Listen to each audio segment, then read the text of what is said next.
we are going to be covering a common PPL or even CPL check ride question that tends to come up. And this is something that not only I struggled with, but I know a lot of other students struggled with it as well. Why does maneuvering speed increase with weight? Maneuvering speed, also known as VA, I just want to start with the definition here. It's the speed at which you can do full deflection of your controls without damaging the plane. You might also slow down to this speed in turbulence. And something I really want you to remember here, which is going to help, is maneuvering speed is a function of stall speed, okay? One of the main points of maneuvering speed is you can stall before you break your plane. I'll do it like this. Now, why would that be important? Well, what can you recover from? Can you recover from a stall? Or can you recover from breaking your plane midair? Yeah, we can recover ourselves from a stall, okay? That is the main point of this speed. We have this in place so that our plane will stall, and then we can recover from that. But for those of you who may not even know what a stall is, let me just explain really quickly. Let's say you have a plane right here. Sorry, this is going to be the best it'll be. You have a critical angle. Okay, let's say this is our critical angle right here, okay? If your plane angles up to reach that critical angle, you will lose airflow over your wings. And this is something that we can recover from. We put our nose down, we apply full power. That's something that we do once we reach that angle, but we are not trying to reach that angle. We don't want to reach that angle, okay? So we don't want to get here, but maneuvering speed is going to help keep us safe in this sense. So now that we've spoken about kind of what stall speed is, I want you to imagine you have two planes. This is going to be one of our planes. This is going to be our other plane. Okay, they're both the exact same plane, but this one is going to be 50 pounds. And I want you to imagine that this plane is about 300 pounds.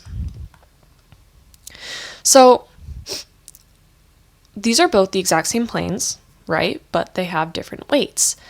We are going to be flying these differently. I don't know if you remember attitude plus power equals performance, but our heavier plane, we're probably going to need to achieve more lift, right, in order to keep this plane maintaining level flight.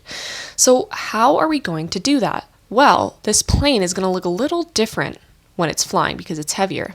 So what we might need to do is pull back on the controls just a little bit, right? So that we are flying this way. That way, our heavier plane is going to be able to maintain level flight, and we'll get more lift, right? Now, remember our critical angle. If our critical angle for our lower plane is in the exact same spot as this one, which plane is flying closer to that critical angle? Our heavier plane, right? This heavier plane is going to be flying closer to that critical angle.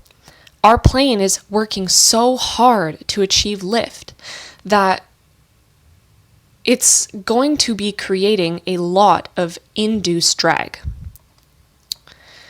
Induced drag is a topic we cover quite a bit, but it's drag created by lift. So I'll just say created by lift. Okay, and so our large plane is going to be creating quite a bit of lift in order to keep us flying level. So because of that, we're going to be needing to overcome a lot of induced drag. Now, yes, we're flying already at a higher altitude, but what if that's not enough? What else can we do so that we don't pull back so far that we hit this critical angle here and lose our airflow over the wings? Well, we can add power, right? That's a pretty important note here. We'll add power. Now we've added power, we're flying at a higher altitude. Our heavier plane, if you've come to this conclusion, naturally it's going to be flying at a faster speed. it needs to fly at that faster speed so that it can overcome that induced drag that's being created by the amount of lift it needs in order to stay level. Okay, so because the speed of the plane is already naturally going to increase, because if we fly any slower, we might not be able to maintain level flight, wouldn't our stall speed also increase? So if our regular speed's going to just naturally increase with our weight so we can maintain level flight and achieve lift, our stall speed has to increase too. And there's actually another way that I can explain this that I personally found kind of helpful, but I don't know if you noticed how I said you may also slow down to this speed in turbulence. Let's say you've got a little toddler here, okay? Maybe they weigh, I don't know how much a kid weighs, like 20 pounds? Let's say that. And then you've got a much bigger dude. He looks like this. And he's going to weigh 200 pounds. Now, think of this little toddler as our little 50-pound plane here. If I were to push this little toddler with the same force as this big 200-pound man, our little toddler's probably going to look like that. He's done for, okay? He's over. But our big guy can withstand more weight acting around it. It can withstand more pressure acting around it. Okay, so it's the same as a heavier plane. Our little plane isn't going to be able to withstand as much pressure around it as the big plane.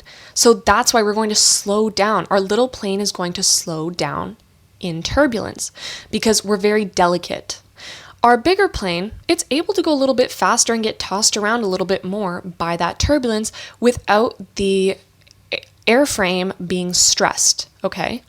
So once again, our big plane can naturally go faster without being overstressed and getting damaged. At the end of the day, our speed of the plane is naturally increasing because we need to fly at a faster speed in order to income the induced drag created by lift, and our bigger plane can withstand more turbulence acting around it. Okay, so because of that, it can fly at a faster speed before getting damaged, meaning that we can stall before we break our plane.